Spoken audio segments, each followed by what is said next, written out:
cuando todo grita. Muy bien, como ustedes saben, el Tribunal Constitucional ha decidido, por un tema procesal, darle la libertad al general en situación de retiro, Daniel Urresti. El general Daniel Urresti, por decisión del Poder Judicial, había sido condenado por el delito de asesinato a 12 años de cárcel. Esta había sido una decisión del Poder Judicial. Pero a veces, entre tanta noticia, el caso Bustíos puede no ser comprendido o puede que nos perdamos algunas partes o que hayamos algún detalle se nos haya pasado. ¿Qué les parece si en este programa donde hacemos memoria y donde intentamos un poco armar las piezas del rompecabezas, armamos el caso Bustíos? Lo recomponemos. Y por supuesto, desde el comienzo hasta llegar al final, a la libertad dada por el Tribunal Constitucional al general en situación de retiro, Daniel Urresti. Para ello voy a presentarles inmediatamente a nuestros invitados que nos acompañan a través del Zoom. Por un lado está Charmely Bustíos, hija de Hugo Bustíos. Con ella, por supuesto, vamos a conversar la parte humana, lo que significa perder a un padre y vivir aspirando y anhelando justicia y ver a tu madre dedicada su vida a ese afán. Charmely, ¿cómo estás? Bienvenida, gracias por estar con nosotros. Muchísimas gracias, Carlos, muy amable por este espacio que me brindas para levantar mi voz a nombre de mi familia, mis hermanos, que somos quienes somos en este momento, quienes hemos tomado la batuta para seguir adelante en esta larga lucha por hallar justicia en el asesinato de mi padre. De manera pues que valoro mucho y quedo atenta a lo que quieran saber. Excelente. Charmely, para la parte jurídica, para la parte más del caso mismo, yo quiero agradecer la presencia del doctor Carlos Rivera, abogado del IDL, y un hombre que nadie puede poner en duda su compromiso con la vida y con los derechos humanos. Doctor Rivera, siempre es un gusto conversar con usted. Bienvenido. Y de igual manera, Carlos, de verdad, es un gusto de conversar contigo. La circunstancia no es la mejor, pero sí es un gusto conversar contigo. Y también con Charmely, con quien estamos comprometidos en una batalla para restablecer la justicia, ¿no? En el caso de su padre, asesinado hace más de 4 décadas en la localidad de Huanta. De acuerdo. Mientras la conversación avanza, Charmely, Carlos, yo voy a ir poniendo algunas fotos en pantalla. Charmely, te pido que me perdones si alguna de las fotos evocan o nos traen a colación las imágenes de tu padre, un hombre valiente que además se la jugaba, porque, claro, ponía contra las cuerdas las tropelías de los militares en la zona de Huanta y entonces, claro, cumplía el rol de traernos esas noticias que los militares no queríamos que supieras. Entonces, que supiéramos. Entonces, voy a poner algunas imágenes y te pido de antemano disculpas si alguna de ellas son movilizadoras o son fuertes, pero necesito mostrarlas para explicar cómo fue el caso y cómo ocurrieron los hechos aquellos días. ¿De acuerdo, Charmely? Vamos con las primeras imágenes. Carlos, 1988, la provincia de Huanta era uno de los principales epicentros de la violencia entre Sendero Luminoso y las Fuerzas Armadas. Hugo Bustíos tenía 38 años, corresponsal de la revista Caretas, pero además, ojo, para hablar de la importancia del papel de Hugo, era presidente de la Asociación Nacional de Periodistas de Huanta, o sea, era un hombre reconocido entre sus pares como un hombre dedicado al periodismo. Él y Eduardo Rojas salen a bordo de una moto el 24 de noviembre hacia Erapata, que está a pocos kilómetros de Huanta, e iban a investigar el asesinato de 2 civiles que había ocurrido horas antes. Carlos, ¿me corriges si en algún momento alguno de los detalles que doy se aleja de la verdad? Parecía que estos civiles habían sido asesinados a manos de Sendero Luminoso. En el trayecto hay una emboscada y desde una vivienda y unos matorrales un grupo armado abre fuego contra ellos. Bustíos cae malherido, pero Rojas, a pesar de estar herido, logra huir. Las investigaciones señalan que los atacantes se acercan a Hugo, que aún estaba vivo. Mira la malicia, mira la sevicia, mira el odio. Detonan un artefacto explosivo directamente sobre su cuerpo. Una lógica que parece ser la de querer decir fueron los senderistas, ¿no? Como para querer disimular, señalar, hacer entender que había sido Sendero los actores de esa barbaridad cuando había sido el ejército. Ahora, Carlos, ¿por qué Hugo Bustíos? ¿Por qué querer matarlo? Por una razón muy simple, Carlos, por ser periodista. Esa es una de las circunstancias más graves de este crimen. No tanto, o también, la forma particularmente cruel de cometer un acto delictivo, el asesinato de una persona, armas de fuego, ¿no es cierto?, explosivos, con una circunstancia de absoluta ventaja sobre la víctima, sino que el móvil del crimen es que Bustíos era un periodista. Y Bustíos, durante el año 88 y tiempo antes, venía informando de manera constante, de manera persistente, los crímenes que tanto Sendero Luminoso como la Fuerza Armada venían desarrollando y ejecutando en la zona de influencia de la base militar de Castropampa, en la provincia de Huanta. Esa es la razón. Y por lo tanto, se convierte en una suerte de doble hecho criminal sobre la vida e integridad de Bustíos y de Jenny Rojas, sino también sobre la libertad de información. El mensaje que lanza un crimen de esta naturaleza es terrible, ¿no? Es simplemente terrible, es devastador sobre lo que ahora se considera que es una pieza fundamental de una sociedad democrática, que es justamente la capacidad de informar en las peores circunstancias, como lo venía haciendo Hugo Bustíos, en una zona de guerra, en una zona de conflicto armado y en una zona bajo control militar. Eso es lo que te puedo responder en este momento. De acuerdo. ¿Por qué y cómo Charmelí se salva a Eduardo? ¿Cómo consigue salvarse él? Eduardo Rojas, mi padre iba adelante y Eduardo Rojas iba detrás. Entonces, quien recibe los mayores impactos de bala es mi padre, y Eduardo recibe otros impactos y le protege no solamente mi padre que estaba adelante, sino también las cámaras fotográficas que cargaba Eduardo. Eduardo llegó a recibir 3 impactos de bala. Al caer la moto, mi padre hace un gesto impresionante y conmovedor, porque le dice a Eduardo que corra y que no se deje matar, y quien reconoce desde el primer momento que eran militares era mi padre, porque le dice: no te dejes matar, estos no son de Sendero, son militares. Entonces, quien reconoce a los militares como primera reacción es mi padre, e invoca a que Eduardo Rojas huya, y Eduardo Rojas logra huir, y en zigzag, digamos, pues según la narración de los testigos, y logra escapar del lugar de los hechos, y en eso él voltea y le cae una granada a mi padre, un explosivo que literalmente lo silencia y despedaza una gran parte de su cuerpo, ¿no? Entonces ahí se ve el grado de maldad, el grado de alevosía, ventaja y de crueldad con que fue asesinado mi padre. Mi padre era un periodista, y cayó cayó cuando estaba en pleno ejercicio de su deber, periodista, desde un lugar que estaba viviendo la peor época en el sentido debido a la violencia. Entonces, cuando analicemos el caso Bustíos, no olvidemos el contexto. Es importante porque no es un delito común, no es que mi padre salió y lo mataron, no. Claro.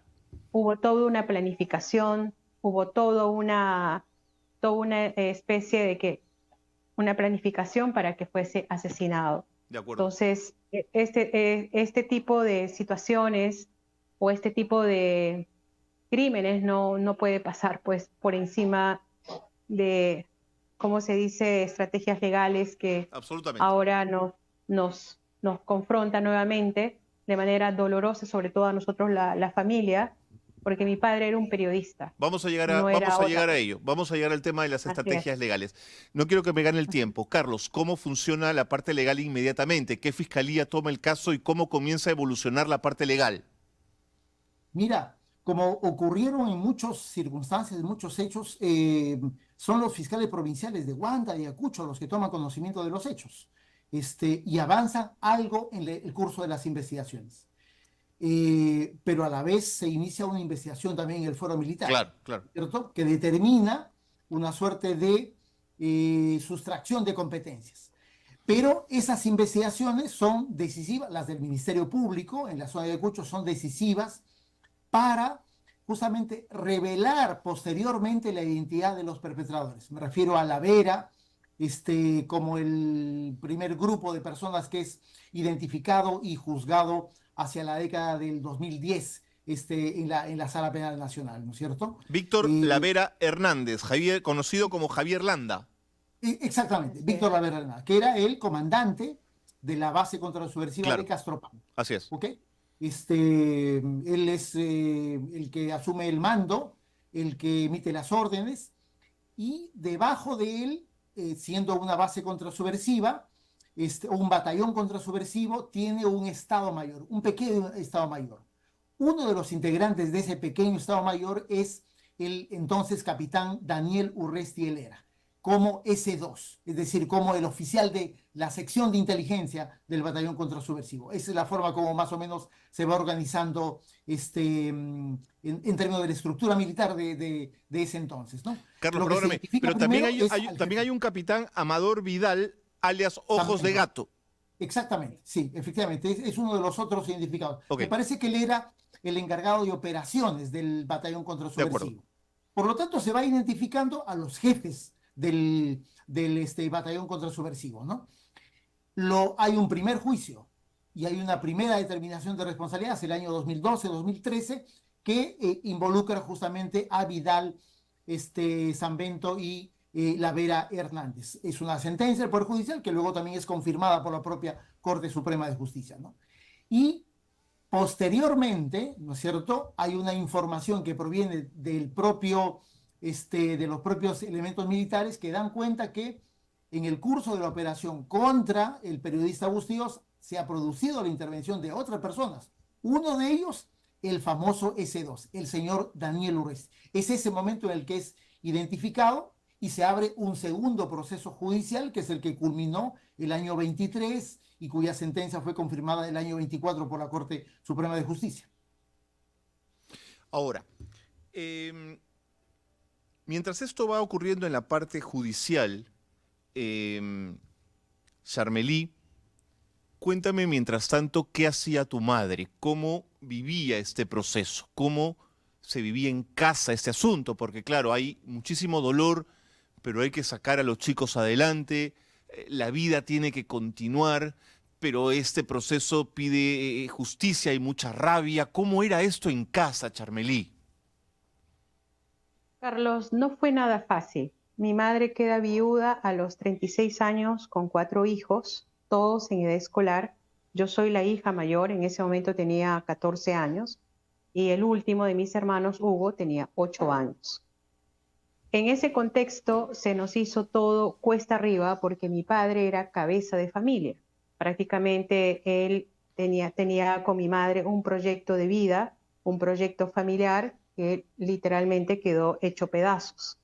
Sacar adelante en ese contexto no fue nada sencillo. Primero, mi madre, por ser mujer, por ser viuda, era sumamente difícil porque mamá era ama de casa, tuvo que salir a trabajar, teníamos una pequeña empresa de compra de productos de la región y paralelamente tenía que sacar adelante a sus hijos. Entonces fue demasiado doloroso, fue difícil, literalmente pues todo se nos vino abajo, ¿no?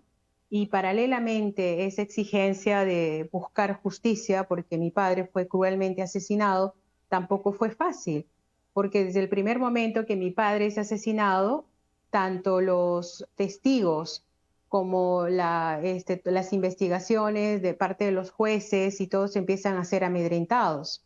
Entonces mi padre, el caso de mi padre desde el primer momento tuvo amenazas de, ¿cómo se dice?, de archivarse el caso, amenazas de impunidad, porque nunca se quiso llegar a la verdad, jamás había impedimentos. Por ejemplo, cuando se pidió al cuartel de que nos dieran, nos facilitaran la lista del patrullaje del 24 de noviembre, nunca nos facilitaron los nombres.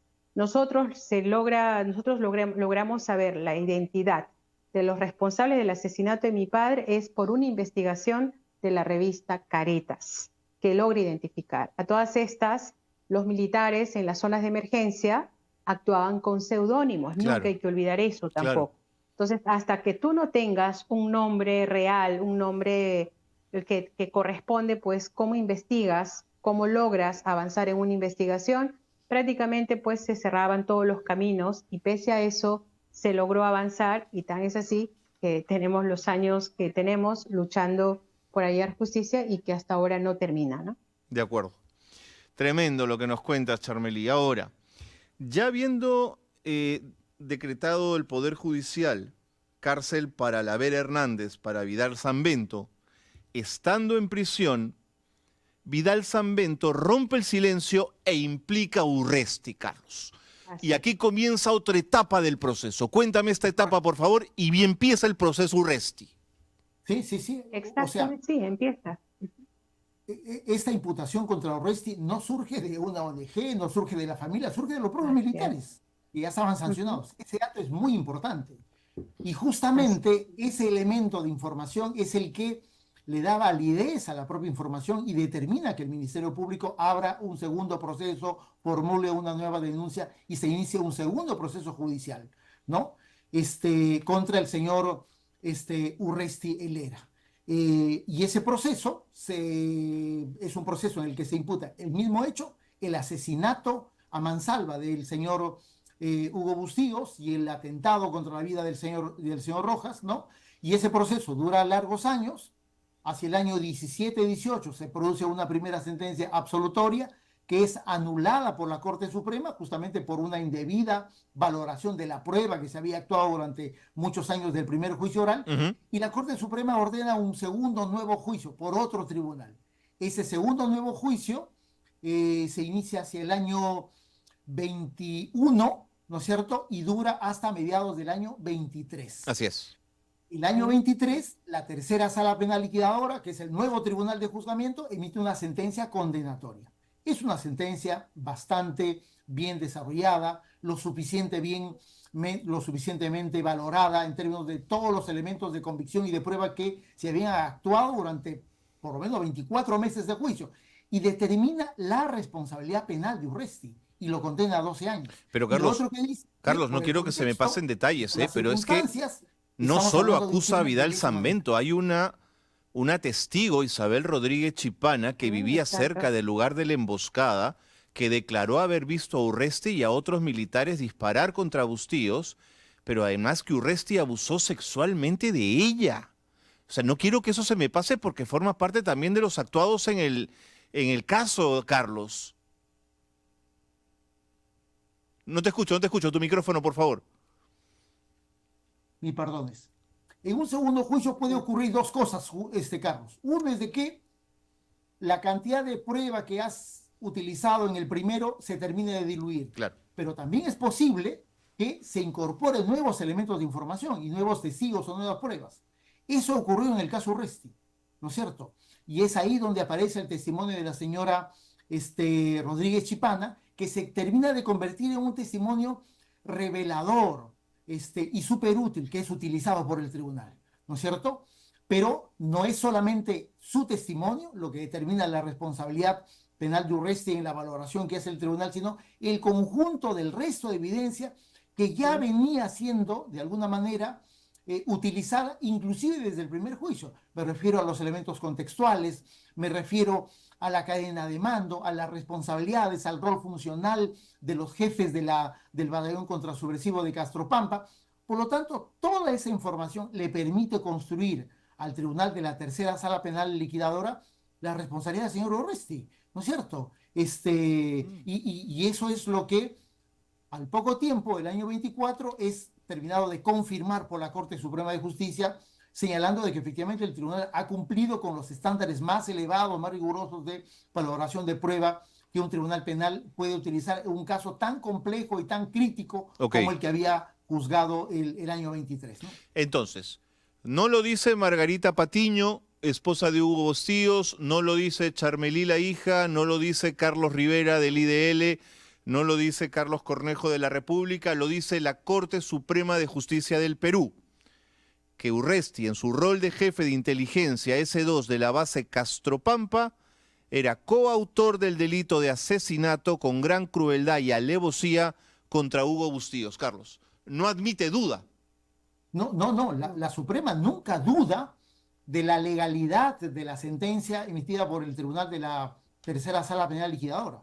Lo que hace es respaldar de una manera absoluta el contenido de la resolución condenatoria, no solamente en el extremo de la condena por haberse acreditado la responsabilidad penal de Urresti, sino también en este otro elemento que ha terminado siendo el gran elemento perturbador de la decisión del Tribunal Constitucional, de decir que se trata de un crimen de lesa humanidad, justamente por los elementos contextuales que ya habían sido acreditados desde inclusive el primer juicio. Es decir, Huanta no era un parque de diversiones, Huanta era una zona de guerra, Huanta era una zona bajo control militar, Huanta vivía un escenario de conflicto armado interno, se habían perpetrado diversos actos de graves violaciones a los derechos humanos.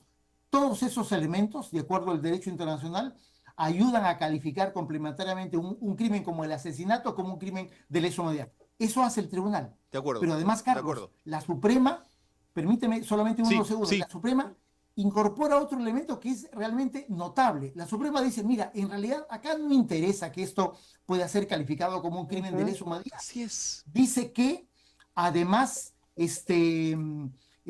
basta que sea una grave violación a los derechos humanos para que ya sea imprescriptible, y lo hace en mérito a la sentencia del caso Barrios Altos del año 2001. Claro. Tanto, por ahí me parece que las cosas están súper claras. Charmelí, perdóname que esté un ratito más con Carlos, ahorita regreso contigo para terminar de configurar este tema, porque claro, viene un impresentable Tribunal Constitucional que se inventa una estupidez como esta. Como el Perú, que viene del Congreso, por supuesto, ¿no?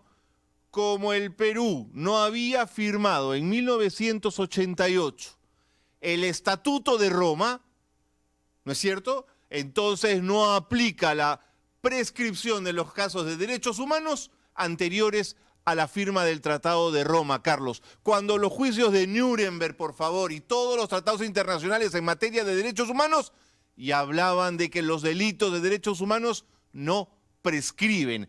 ¿Tú me puedes decir qué tipo de jueces son esos? Mira, yo creo que son más que jueces políticos, ¿no? Están simplemente refrendando y validando la agenda política del Congreso de la República. Y por eso, Carlos... Y la de Fernando Rospigliosi, dicho sea de paso. Exactamente. Y por eso la sentencia que hemos leído el día viernes tiene algunos problemas muy serios de legalidad, ¿no es cierto?, en la forma como ha sido construida.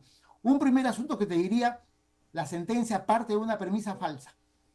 Esa premisa falsa es que dice que Urresti ha sido condenado sobre la base del artículo 7 del Estatuto de Roma. Eso es falso. Falso. Basta leer la sentencia para concluir en la parte del fallo que él está condenado sobre el artículo 152 del Código Penal del año 1924. Así es.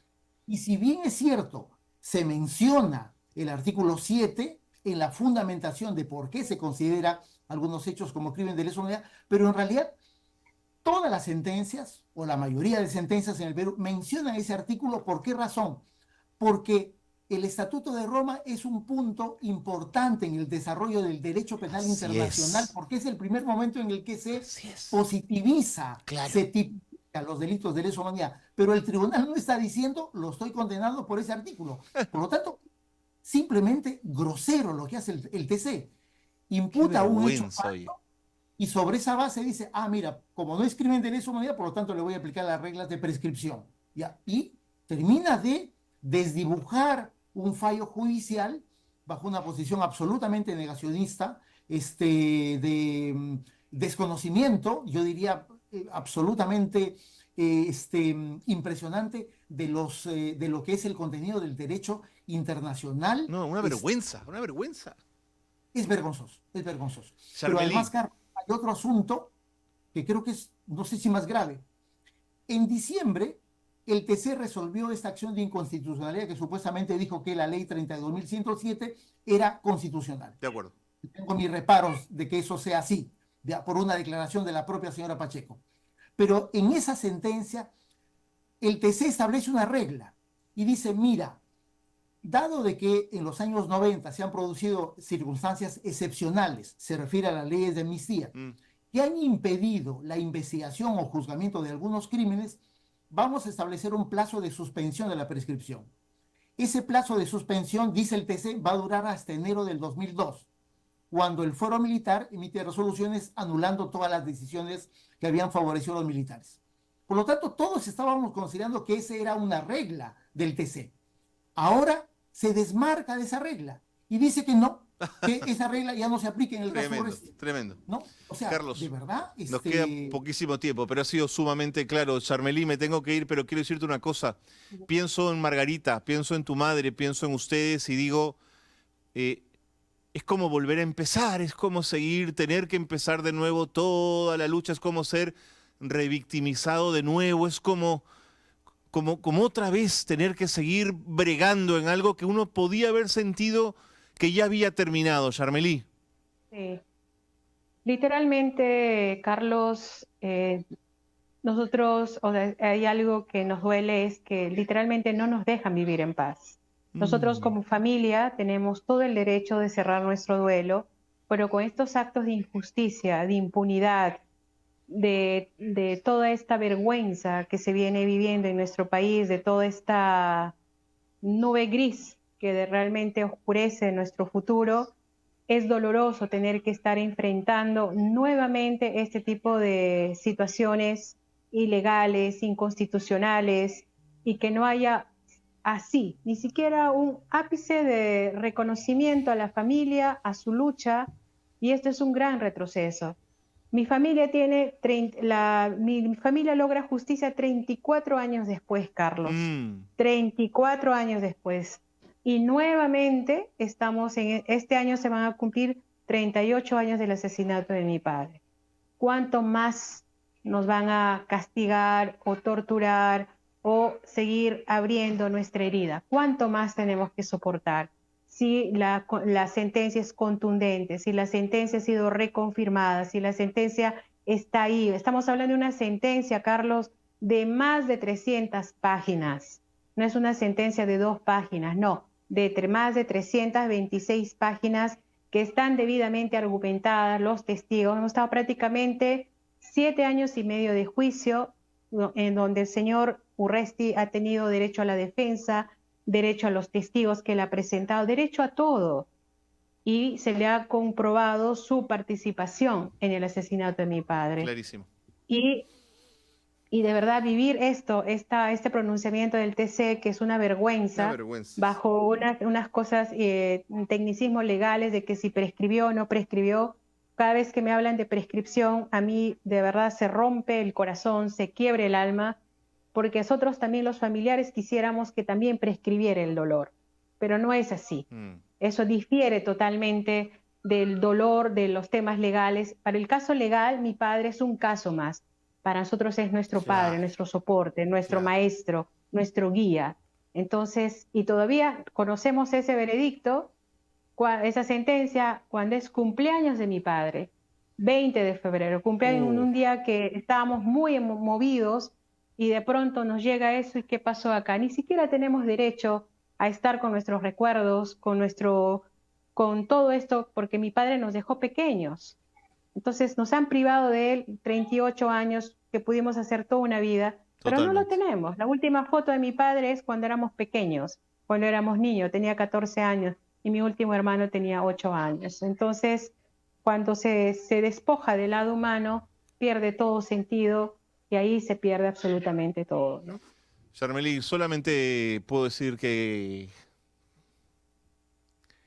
te mando un abrazo. Un beso para ti, para tu Muchas familia, gracias. y nuestra emoción Gracias, y nuestro compromiso desde aquí para estar siempre junto a ustedes, ¿de acuerdo?